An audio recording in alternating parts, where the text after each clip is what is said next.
cette ferme de 200 hectares du Cap Sizun, André Sergent présente les travaux de la future unité de méthanisation. Le principe, valoriser le lisier de l'élevage de cette exploitation.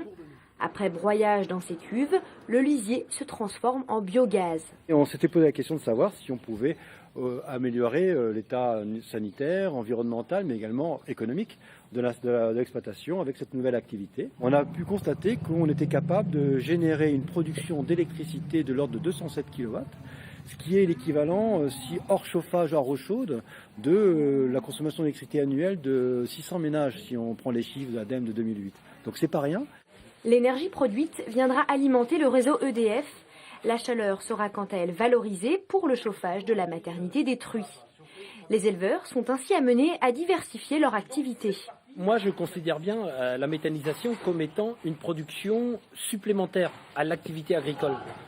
Et en aucun cas, faire de la méthanisation pour sous-évaluer nos productions d'élevage. Et c'est pour ça que cette autre production, elle se doit aussi d'être rentable, tout comme les productions d'élevage, qui malheureusement, actuellement, c'est compliqué.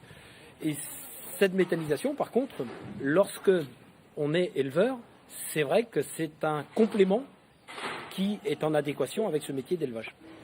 La méthanisation est un enjeu important pour la région. Elle fait partie des politiques de développement des énergies renouvelables.